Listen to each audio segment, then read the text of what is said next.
Hi, I'm David Hamburger, back with the next installment of my TrueFire blog, and coming today from the department of It's About Time, we're going to do a lick inspired by the playing of jazz guitarist Grant Green. This lick is in the key of B flat. It's a 12-bar blues with a swing eighth feel, and we're playing over the first 4 bars. Here's what it sounds like.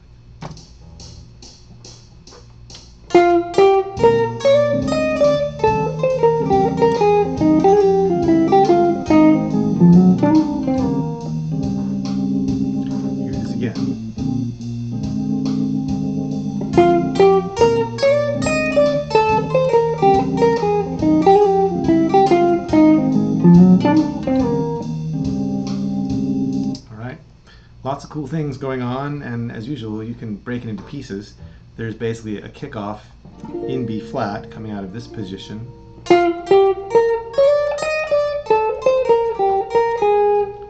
Then a bunch of F minor stuff. And then a B flat altered sound. And it all sort of overlaps, of course, and there's plenty of these sort of typical bebop flourishy kind of things that we'll talk about. So here's the kickoff. We're going from the 5th to the 6th to the root, sliding into the 3rd, 4th to 3rd, and then major 7 to 9 to root, and then 6 to root to flat 7. So that's the first part. Then we're into the F minor 7 part. And that's, in terms of the F minor, it's the 5th, flat 7, 9, hammer on to flat 3 and back to the root, major 7, 9, root, 5, flat 7, 5, flat 3, root, right down the arpeggio.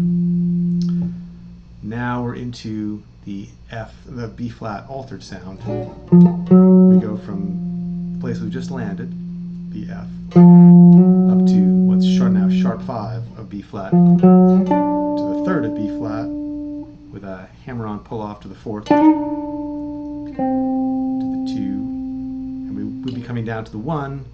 We hit that note, but now that's the 5th of E flat. Okay, so just a couple of the conceptual things. In 2 places, we're hitting a major 7th where you'd think you'd hit a flat 7. At the beginning, right there, you think, we're on a blues and it should be flat 7. It's part of this idea of approaching the root of B flat from either side, and this would make a good chromatic step into the root. And so by delaying it, by going to the 9th and back to the root, you get this kind of cool sound that surrounds the note. There's a lot of different theoretical names for that. Some people call it enclosure, and there's some classical names that come from classical terms for ornamentation, but we'll just think of it as going around the root for now. And then do the same thing here to get to the flat 7, surrounding it with notes from the scale. And then when we go along here, now we're on this F minor sound, and again you'd think flat 7 for that F minor 7 sound, but we're doing major 7, 9, root. And again, it's just a really typical way to ornament that note. So those 2 things are going on. And then as to why we're spending so much time on F minor 7, we've had stuff like this a lot before, but it's that idea that you're ultimately going over these first 4 bars from B flat, you're going to land in bar 5 on E flat. And you're temporarily thinking of E flat as the 1 or the landing place, and B flat as the 5 that's going to take you to that 1. And so then you say, well, hey, if I can do the 5 of E flat to the 1, then why not do the 2 to the 5 to the 1 of E flat? And F minor is the 2 in the key of E flat. So we spend a lot of time doing all this, spelling out root, flat 3, 5, flat 7, 9 of F minor 7, and then resolving it through a flat altered chord to E flat 7. All right, so that's what's going on. That's kind of the logic of it. Let's hear it again with the track.